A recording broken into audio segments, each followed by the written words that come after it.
झारखंड चुनाव में अब से सिर्फ 6 दिन शेष बचे हैं। पहले फेज की 43 सीटों पर 13 नवंबर को वोट डाले जाने हैं। भाजपा की तरफ से प्रधानमंत्री नरेंद्र मोदी, गृह मंत्री अमित शाह, रक्षा मंत्री राजनाथ सिंह, यूपी के मुख्यमंत्री योगी आदित्यनाथ आदि तमाम बड़े नेताओं की सभाएं संपन्न हो चुकी हैं। असम के मुख्यमंत्री हेमंता बिस्वा शर्मा और केंद्रीय मंत्री शिवराज सिंह चौहान तो महीनों से यहीं झारखंड में जमे हैं। लक्ष्मीकांत वाजपेयी भी लगातार झारखंड में ही बने हुए हैं। इधर झामुमो ने भी पूरी ताकत चुनाव प्रचार में झोंक दी है। हेमंत सोरेन और कल्पना सोरेन इतनी मेहनत कर रहे हैं, इतनी सभाएं कर रहे हैं जिसका कोई तोड़ नहीं। लेकिन इंडिया गठबंधन की प्रमुख पार्टियां कांग्रेस और राजद पूरी तरह से शिथिल नजर आ रही। 5 नवंबर को सिर्फ एक बार मल्लिकार्जुन खड़गे झारखंड पहुंचे। न तो राहुल गांधी अब तक झारखंड आए हैं, न प्रियंका गांधी आई हैं और न ही कांग्रेस के स्थानीय नेताओं के द्वारा रैलियां ही की जा रही हैं। तेजस्वी यादव ने तो अभी तक राज्य में एक भी सभा नहीं की। हालांकि चुनाव से पहले वे टिकट बंटवारे के समय राज्य में पहुंचे थे। अब इन तमाम मसलों का क्या अर्थ निकलता है? आखिर क्यों यह चर्चा तेज है कि इस बार इंडिया गठबंधन की सबसे कमजोर कड़ी खुद कांग्रेस होने जा रही है? क्यों यह कहा जा रहा है कि झामुमो फिर से इस बार अपना पुराना आंकड़ा दोहरा सकती है, लेकिन कांग्रेस की स्थिति पहले से बहुत कमजोर हो चुकी है? क्या कांग्रेस झारखंड में हरियाणा वाली गलती वाकई दोहरा रही है? इस बार 29 सीटों पर लड़ने वाली कांग्रेस आखिर क्यों अपने ही प्रत्याशियों के पक्ष में सभाएं, रैलियां या कार्यक्रम नहीं करवा पा रही? कितनी सीटों पर कांग्रेस फंस रही है? क्या कारण है? और आखिर क्यों पार्टी के सीनियर नेता चुनाव की इन सरगर्मियों के बीच भी झारखंड आने से बच रहे हैं? इसी पर करेंगे आज का विश्लेषण और बहुत ही विस्तार से समझेंगे कि 41 सीटों के आंकड़ों के लिए कांग्रेस को कम से कम कितनी सीटें चाहिए और क्या वे हासिल इतनी सीट कर पाएंगी इस चुनाव में? अगर नहीं तो क्या होगा? हाँ तो क्या होगा? राहुल गांधी और तेजस्वी यादव पर भी विस्तृत बात करेंगे। समझेंगे कि आखिर प्रचार प्रसार का कितना असर होता है और क्यों कांग्रेस अब तक भी चुनाव को लेकर सीरियस नहीं हो पा रही। नमस्कार, जोहार, हमारा नाम है आकाश आनंद और आप देखना शुरू कर चुके हैं झारखंड की राजनीति में इस वक्त सबसे अधिक, सबसे प्रासंगिक विश्लेषणात्मक कार्यक्रम जिसका नाम है सियासी कहानियां सीजन 2।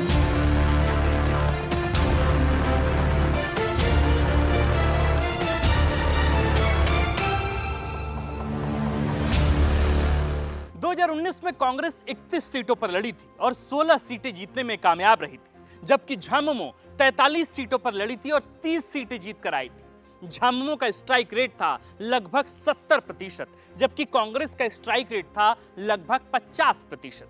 हरियाणा चुनाव में कांग्रेस की हार और झारखंड में झारखंड मुक्ति मोर्चा की बढ़ती लोकप्रियता के बाद लगा था कि कांग्रेस की सीटें कम होंगी, लेकिन हेमंत सोरेन इस बात को लेकर अड़े नहीं और कांग्रेस यहां 29 सीटों पर चुनाव लड़ रही है। झामुमो फिर से अपनी पुरानी आंकड़े के साथ मैदान में मौजूद है। सीटों का बंटवारा कुछ भी हो, जो बात कांग्रेस समर्थकों और उम्मीदवारों को परेशान कर रही है वह यह कि उनके शीर्षस्थ नेताओं में से कोई भी अब तक चुनाव प्रचार के लिए झारखंड नहीं आया, जबकि विपक्षी पार्टियों की तरफ से ताबड़तोड़ रैलियां हो रही हैं।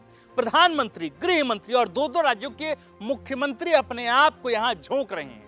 इससे पता चलता है कि भाजपा किसी चुनाव को लेकर कैसे तैयारियां करती है, किसी चुनाव को कैसे लड़ती है और कांग्रेस का रवैया तब आखिर राज्य में क्या हो जाता है। मैं थोड़ा आपको हरियाणा चुनाव की तरफ ले जाना चाहता हूं। पूरा माहौल कांग्रेस के पक्ष में था हरियाणा में। कोई एक पत्रकार, विश्लेषक या राजनीतिज्ञ यह नहीं कह पा रहा था कि कांग्रेस हरियाणा में हार सकती है, लेकिन चुनाव कांग्रेस हार गई। जब समीक्षा हुई तो पता चला कि कांग्रेस के पक्ष में वहां माहौल जरूरी था, लेकिन उसे वोट में तब्दील करने के लिए जिस माइक्रो मैनेजमेंट की जरूरत पार्टी को करनी चाहिए थी वह माइक्रो मैनेजमेंट हो ही नहीं सकी। बहुत दिलचस्प है कि वहां भी राहुल गांधी की सभाएं न के बराबर हुई। अंतिम समय में शायद 1 या 2 बार वे आए थे हरियाणा और परिणाम खुद ब खुद कांग्रेस के हाथ से फिसलता ही चला गया। जो हारने वाली पार्टी भाजपा थी वो अचानक से सत्ता में आ गई। अब आप झारखंड आइए और मेरी बात समझने की कोशिश कीजिए। इस बार झारखंड में जिस तरह का मुकाबला हो रहा है, मेरा आकलन है कि कम से कम 15 से 20 सीटों पर मार्जिन बहुत कम ही रहने वाला है। इन सीटों पर स्विंग वोट अगर 2 से 3 हजार भी हुआ तो परिणाम बदल सकते हैं। इनमें से जो गैर आदिवासी सीटें हैं, जहां कांग्रेस चुनाव लड़ रही है, वहां जो भाजपा से नाराज लोग हैं उन्हें एक मजबूत आधार या कारण चाहिए कि वे कांग्रेस की तरफ जाएं। देखिए, बात सिर्फ इतनी नहीं है। आप मुझे बताइए ना कि झारखंड में कांग्रेस का वोटर वर्ग कौन है? मुस्लिम के अलावा अगली जातियां हैं। ये जातियां जो भाजपा के भी वोटर हैं। अब अगर इनमें से कुछ लोगों को भाजपा से नाराजगी है या वे भाजपा को वोट नहीं करना चाह रहे हैं, तो उनके पास क्या विकल्प है? जाहिर है ये विकल्प कांग्रेस है। लेकिन तब जब कांग्रेस प्रचार प्रसार जोरदार तरीके से करे और यह भरोसा दिलाए कि वे चुनाव जीत रहे हैं। जीतने की संभावना के नाम पर भी कई वोट आ जाते हैं, क्योंकि कई लोगों को लगता है कि वे उन्हें वोट देंगे जो जीत रहे हैं, वोट बर्बाद करना नहीं चाहते। अब आप समझिए कि सीनियर नेताओं के आने से क्या होता है। जब राज्य में चुनाव हो और सीनियर नेता दिल्ली से पहुंचे तो स्थितियां क्या होती है? देखिए, सीनियर नेता के आने से मीडिया में अधिक स्पेस मिलता है, अधिक लोगों तक विरेलियां या भाषण पहुंचता है, पार्टी के पक्ष में एक माहौल बनना शुरू होता है और कार्यकर्ताओं में ऊर्जा का संचार होता है। अगर आपको लोकसभा चुनाव की वो न्याय उलगुलान रैली याद है, तो आपको पता होगा कि कैसे कल्पना सोरेन की पहल पर इंडिया गठबंधन की तीसरी रैली रांची के प्रभात तारा मैदान में हुई थी, जिसमें गठबंधन के तमाम बड़े नेता शामिल हुए थे और वहीं से गठबंधन ने मोमेंटम गेन कर लिया था। लेकिन इस बार कांग्रेस की तरफ से ऐसे प्रयास नदारद दिख रहे हैं। हेमंत एक तरफ दौड़ दौड़ कर रैलियां कर रहे हैं, अपने हेलीकॉप्टर का टाइमिंग मैच कर रहे हैं। कल्पना सोरेन कांग्रेस के प्रत्याशियों के समर्थन में जाकर सभाएं तक कर रही हैं। खुद हेमंत भी कांग्रेस के प्रत्याशियों के पक्ष में जा रहे हैं, लेकिन कांग्रेस की तरफ से काफी शिथिलता नजर आ रही है। देखिए, यह चर्चा तेज है कि इस बार कांग्रेस की सीटें घटेंगी, यानी 16 से कम होगा।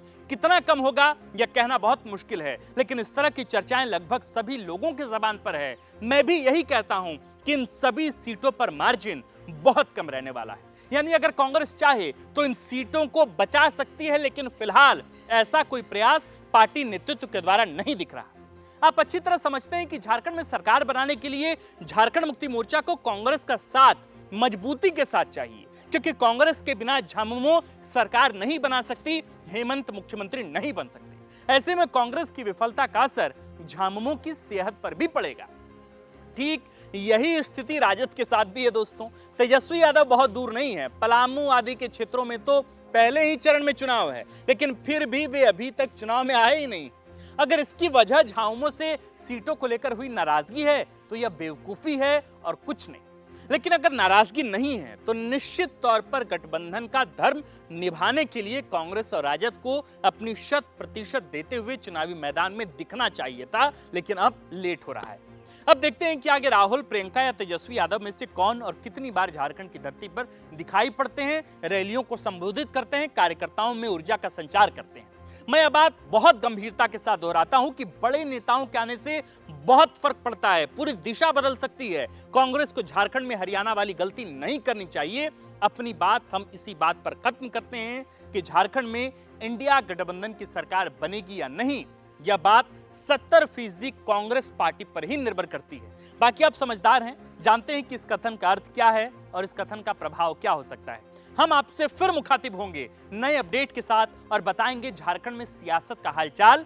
तब तक के लिए हमें दीजिए इजाजत। आप देख रहे थे द फोर्थ पीरियड का पुराना और प्रीमियम कंटेंट सियासी कहानियां सीजन 2। जैसा कि हमने चुनाव से पहले वादा किया था, हम सीटों को लेकर भी अपडेट आपको करते रहेंगे, तो तमाम अपडेट आप तक पहुंचेंगे। लेकिन साथ साथ राज्य में जो माहौल है, जिस तरह का मोमेंटम है, तो उसको लेकर भी बातचीत बहुत गहनता से होनी चाहिए, जो हम कर रहे हैं। मुझे लगता है कि आपको ये वीडियो पसंद आई होगी। अगर आपको ये वीडियो पसंद आई तो अन्य दर्शकों तक, अन्य लोगों तक भी इसे जरूर शेयर करें। आपको क्या लगता है, वाकई क्या कांग्रेस इस बार चुनाव में उतनी मेहनत नहीं कर रही? क्या वाकई खिजरी जैसी सीट, बरही जैसी सीट, रामेश्वर उरांव की सीट पर जहां कहा जा रहा है कि सुखदेव भगत कांग्रेस कैंडिडेट के साथ उतनी मजबूती के साथ नहीं है, जमशेदपुर पश्चिम जैसी सीट, इन क्या सीटों पर वाकई कांग्रेस का समीकरण थोड़ा हिला हुआ है? अगर आपको भी इस पर कुछ विचार प्रकट करना हो तो आप हमारे कमेंट सेक्शन में अपने विचार से हमें अवगत करा सकते हैं। बाकी छठ पूजा की हार्दिक शुभकामनाएं आप तमाम दर्शकों को। शुक्रिया।